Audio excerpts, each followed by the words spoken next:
My name is Andrew Thompson. I am a former police officer. I was actually a deputy sheriff for the El Paso County Sheriff's Office for 17 years. Wonderful. And how did you first become interested in this career? When you talk to police officers, you'll often find that it's kind of a fantasy career going back to childhood. I wasn't one of those guys. It never occurred to me to be a police officer through my youth. I was in the Marine Corps in around 2000, 2001, and I was in a secondary assignment teaching pistol marksmanship. I was running a pistol range. I was the range sergeant, and we had a lot of Marine military police MPs that would come through every week during a weekly training cycle for yearly qualification. And I had been in aviation in the Marine Corps before that, and then realized that was probably not going to be where I was going to head in my career due to a variety of different factors, even 9/11 being one of them. But I found suddenly myself looking for a new aspiration, a new career, something I need to do when I grew up. And as I was teaching all these Marine MPs, I suddenly noticed one week or in an accumulation of weeks that they were very happy. They laughed a lot, they told a lot of stories, they joked, and they just seemed to kind of enjoy themselves. And it caught my imagination. I just kind of thought, they like what they're doing. Maybe I would. And suddenly I was hooked. Suddenly I saw every police car that went by and was fascinated by the career. And it was just kind of sold on me at that point. And from there I just went through the application, process. So for me as a Marine, prior to my law enforcement career, I was since I was also a marksmanship instructor with both the rifle and the pistol, and police agencies are considered paramilitary organizations anyway, that helped me through the mentality of getting into uniform, understanding taking orders, understanding a rank structure, wearing, kind of the fit and trim of a uniform, and even the martial aspects of it, the hand-to-hand, self-defense tactics and the firearms training. It gave me. I was even a range competitor. So when we went to the range during the skills, what we call the skills section of the training academy, I was highly proficient because I've been doing that already for years. So that I didn't have to worry. I didn't have to come in like some people, perhaps, and now have to learn this new skill in addition to all the academics and the new things. That was something I'd done for years, and now I just had to learn the different uniform and some of the different, the law and the aspects of police as opposed to military. So that was prior. And then for training to become a police officer, different agencies have different conduits into to being a police officer. What I mean by that is a lot of larger agencies conduct their own paid academies. They hire you and then pay you to go through the academy and train you to Colorado Post Standards. Post stands for Police Officer Standards and Training. And it's the best show in town in that respect because you're getting paid to go get your certification. And it's a statewide certification. Other people, however, will go through community colleges and get an associate's degree in public safety and criminal justice. And in that degree program is the post certification, depending on the one, and they can get that independently, but they have to pay for it. And then they can be hireable by other agencies around the state. So some agencies will conduct their own, others will just hire those already post certified officers because they are not usually big enough with the training staff and resources to build their own academy.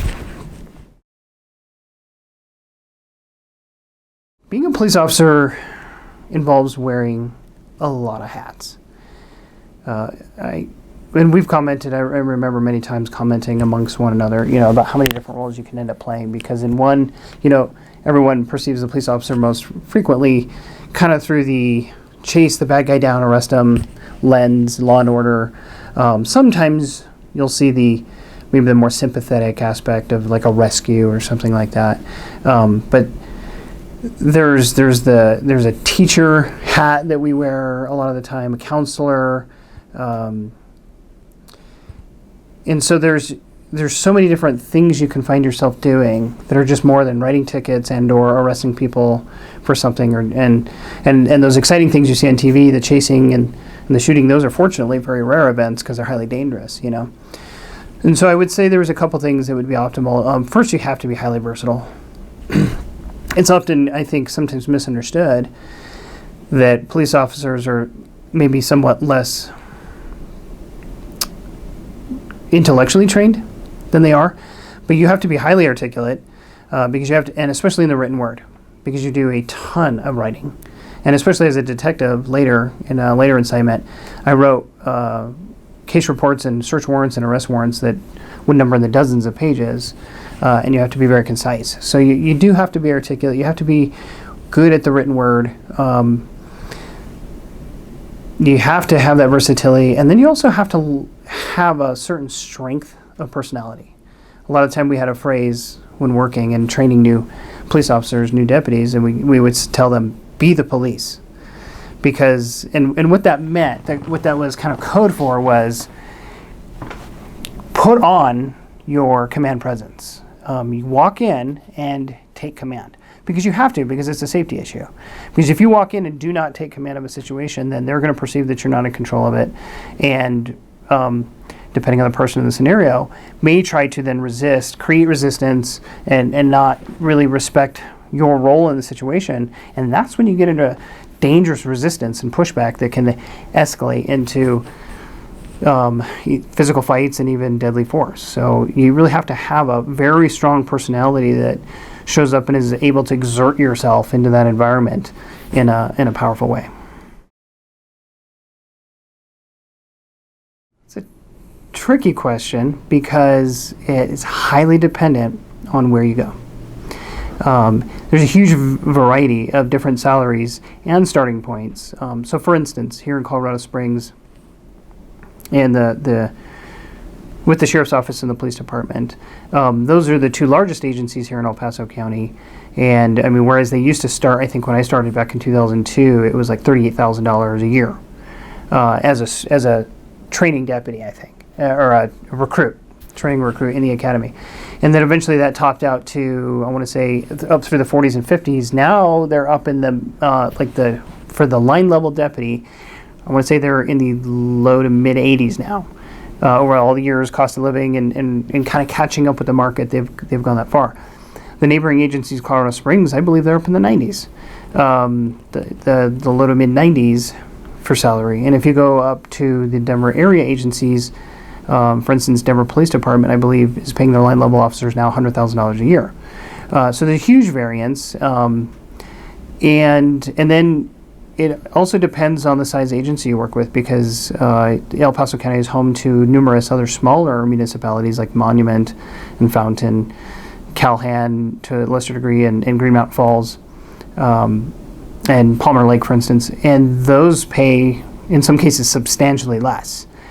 So it really depends on the size of the agency and the budget available for what that can mean. And then you asked about advancement. Usually you're going to obviously hire at an entry-level fee, kind of a training or recruit level. And then as a police officer or deputy, kind of the line level, the first rank, there's usually an ascension of pay grades. They used to have something called like a senior deputy. I think they've gotten rid of that now from what I've heard. But that was like 3 or 4 different pay levels up. You didn't promote in rank, but you, due to tenure and seniority, you would increase in pay up to that point. But then you can increase your pay through promotion, promoting first to sergeant, then lieutenant, then like at the sheriff's office, for instance, sergeant, lieutenant, commander, bureau chief, undersheriff, and finally the sheriff. So each of those have their own pay raise that you can escalate through. It's different from the civilian sector in that it's your raise isn't. Your pay is directly tied to your rank, as opposed to in the civilian sector, sometimes it's more about your kind of intrinsic value. You're bringing to the company. You can go to a boss and say, "Hey, can I have a raise?" I'm bringing this much value. That the public sector isn't like that. It's very rank oriented. So the typical police week, basic police week, is a 40-hour work week, although it's very common, depending on the assignment, to go over that in overtime. As when I was on the SWAT team, we would frequently have call-outs and an additional training, for instance, that was on top of the 40-hour work week that we had. Would have to work additional training hours that sometimes put us into overtime immediately on a kind of bi-weekly cycle, and then call-outs would then often, if it's in the middle of the workday, then it's just in your work cycle, but a lot of time after-hour call-outs. So you can end up working overtime quite a bit. Police work has so many different aspects to it. It's impossible to put any one cookie cutter on that because it's dependent upon assignment. So if we just start with the basic kind of quintessential police officer, driving around in a car, doing patrol, answering calls for service, and doing traffic enforcement, their office is their car. And they have their radio both on their shoulder and in their car, and the computer usually in the car now that's showing them all the calls for service that are coming up and where their partners are going and what their calls are.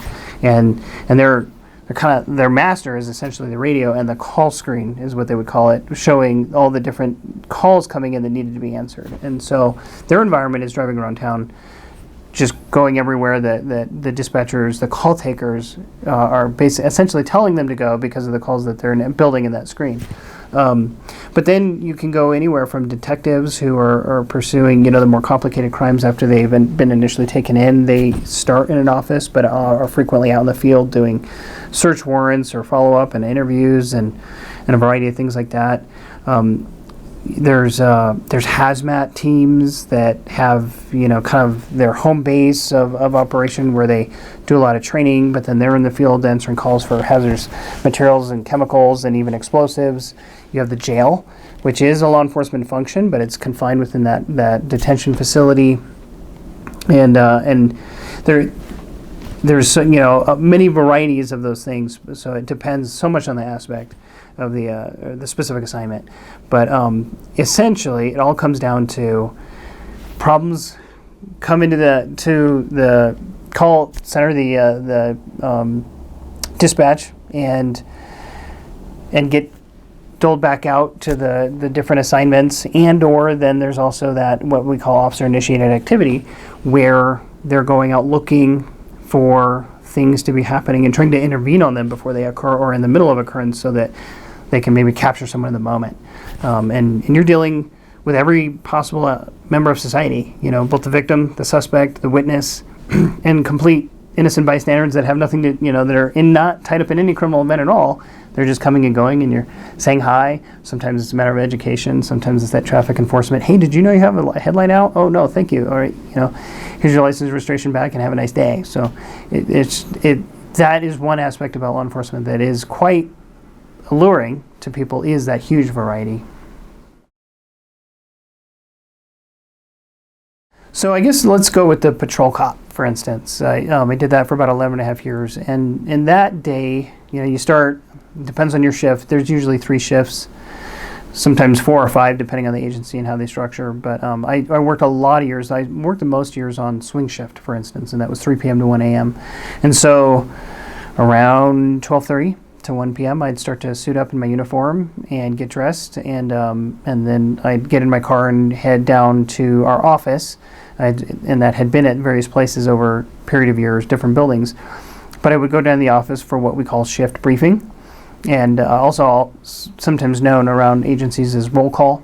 And so that's when everyone for that shift assembles in that one place and gets any passed down, any updates from leadership and any bulletins, and sometimes what they call bolos, be on the lookout for, and new directives.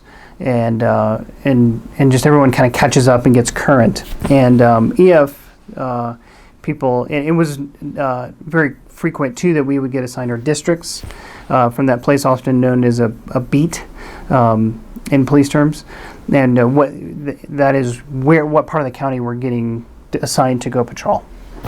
And so once we got that, they usually took about a half an hour, and we'd head out to our shift.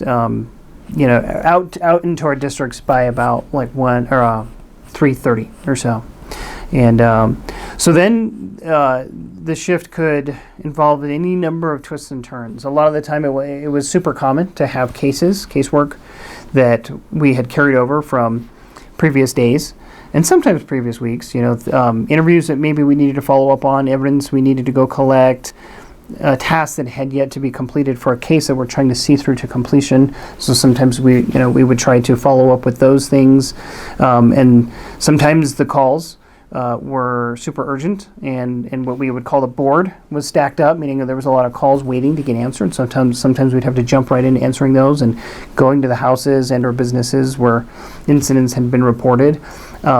There are different instances or situations, like for instance, a cold call was something that has already happened, is done, and now you're going to just handle the aftermath. There was another kind of call called an in-progress call. I mean, this is a problem, a situation happening right now. And those were considered usually more dangerous because that usually involved more confrontation, disturbances, either, a theft in progress happening right now, or assaults or problems that now that you're in the middle of it, where you might have the active opportunity to encounter a suspect or deal with two people in conflict. So those frequently required the arrival of what we called cover, having a cover officer, a backup deputy or officer to come with you, because you typically didn't go to in-progress calls alone. So you could end up having to attack the board, so to speak, and have to work down the calls for service. And then if those other two kind of previous possibilities were exhausted or not present, then you could start looking for what they call officer-initiated activity, OIA, and that meant going looking for traffic stops, looking for someone maybe trying to break into something, just looking for the criminal behavior that you want to stop before it's even happened, those kinds of things.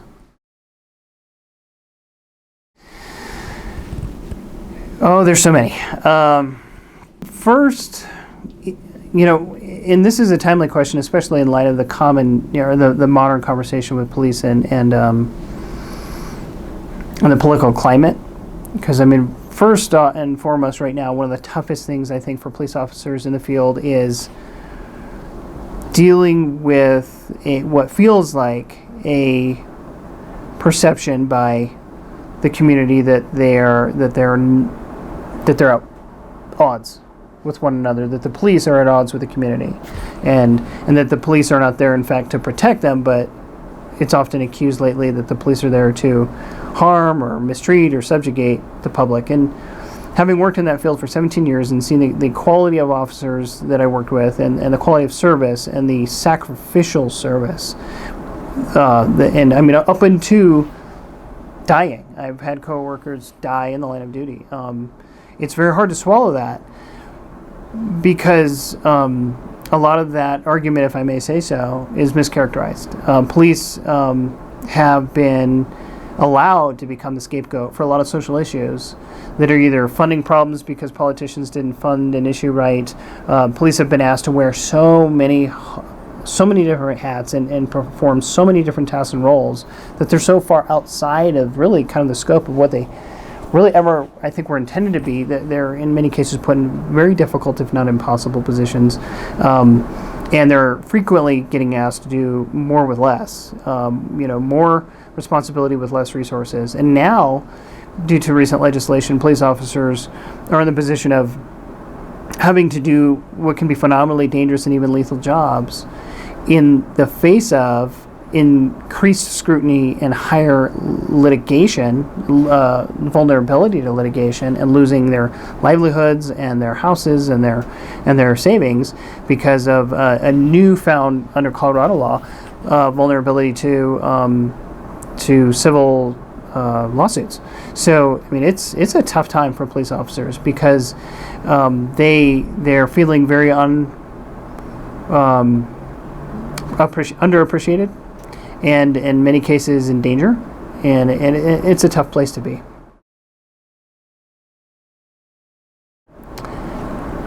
That's a tricky question because it's not easy for family life. It certainly has its toll. Shift work is what they typically call like your average patrol shift. whether you're working that swing shift at 1 or 3 p.m. to 1 a.m. I mean, I missed the evening 4 nights out of 7 with my family, sitting down to dinner. The day shift was, I think, 6 a.m. to 4 or 6:30 to 4:30 p.m., 6:30 a.m. to 4:30 p.m. You're missing the morning, although you get more in the evening. That's a little easier. Midday shift is really tough. You're working about 9 p.m. to 7 a.m. Now you're sleeping during the day when your family's up.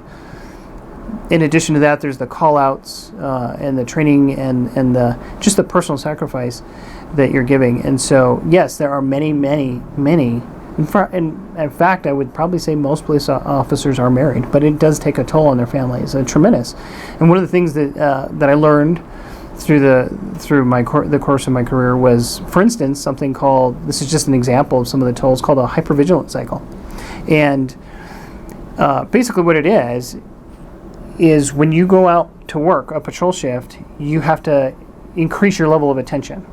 You have an extremely higher level of awareness than your average citizen walks around with, because now you're in a uniform that makes you an immediate target. Your job's to go find dangerous people and subdue them and put them in jail. They don't usually want to go. They can fight you. I have been shot at in my career.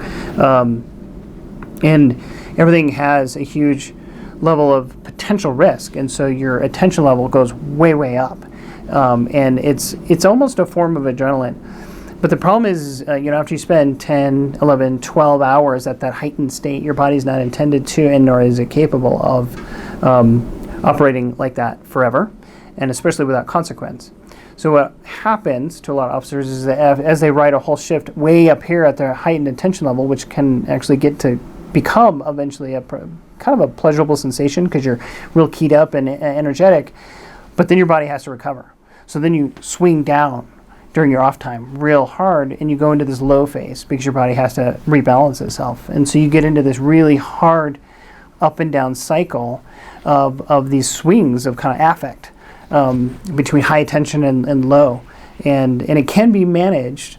There's no perfect solution, but it can be managed with good appetite, good diet and exercise and healthy lifestyles. But it takes a toll,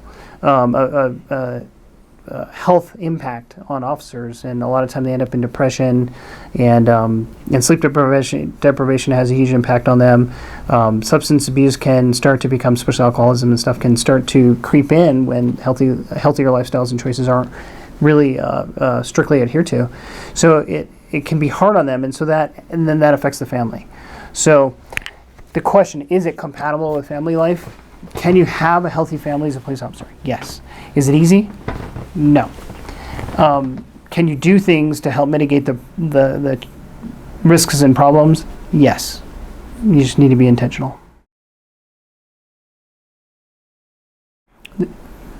It's hard to nail down exactly one, but I would say one of the great joys of police work that I enjoyed was the sense of identity that you get. You know that you're doing something worthwhile, that's meaningful.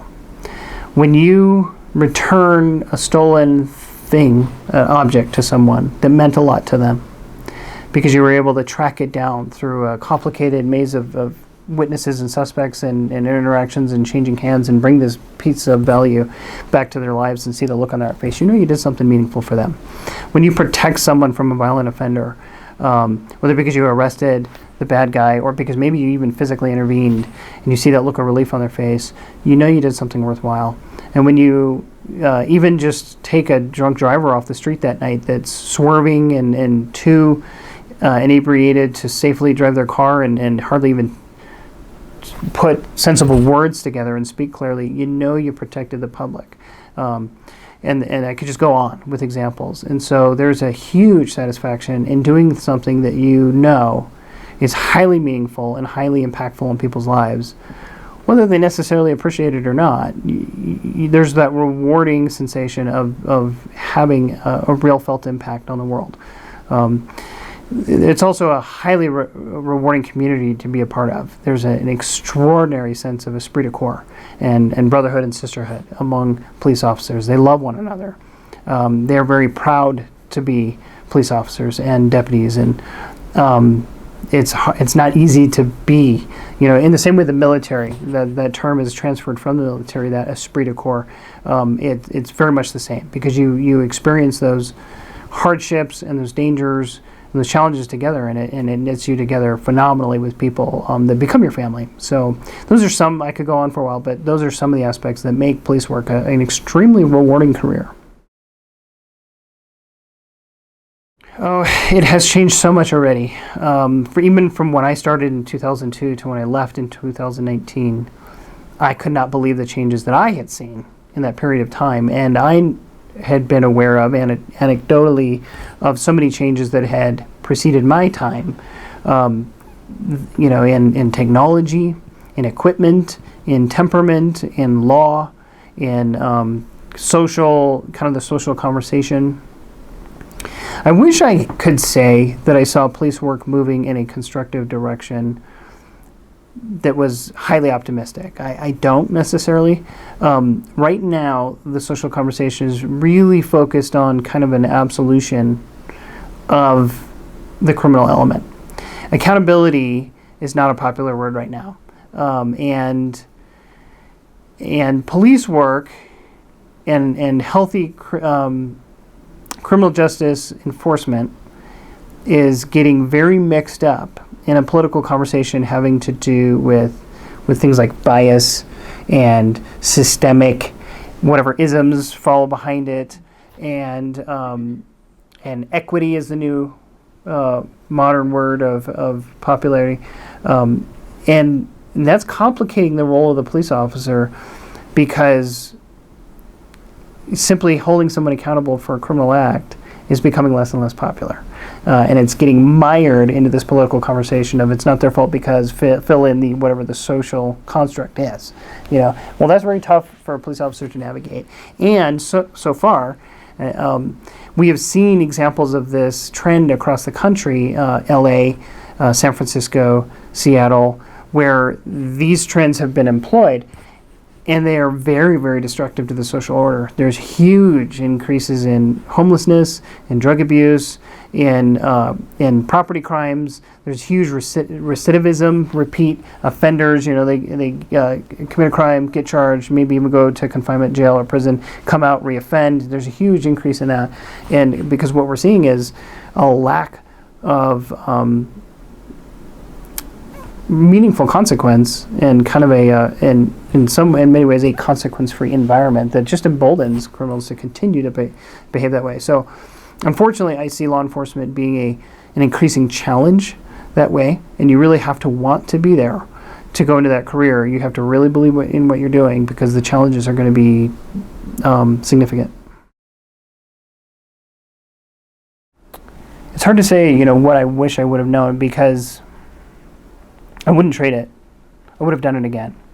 And I left because of a variety of challenges, but I would have still done it again. And I'm proud of the time I spent, and I value it, and I value the people and the experiences I had, and the things I did and accomplished, and acts of service I was able to perform. So to say I wish I'd known, maybe, probably. Well, and it's funny because they taught us, various aspects of having a healthy lifestyle, but it's hard when you're early in your career to really take that seriously. I probably wished maybe that I would have taken that more seriously. And you just can't know till you get into it, kind of how that's going to affect you in totality. For people getting into this field, you have to want to be there. The paycheck is not going to be enough. The pay will not be sufficient reward to go into a law enforcement career in and of itself, because it will be too costly, too challenging, and ultimately too taxing for just the pay to be worth it. You've got to believe it as a calling, as a career, as a mission, and an identity, because it really does have to be who you are. There's a term called a sheepdog, and it's a protector. And police absolutely believe in and identify wholeheartedly with the sheepdog mentality. It's someone it's the sheepdog in their capacity is a creature that's capable of violence, but they use it for constructive and righteous purpose. And that's what a police officer is. And so you really have to have that persona to make it worth it. So I would just say, really know you want to be there.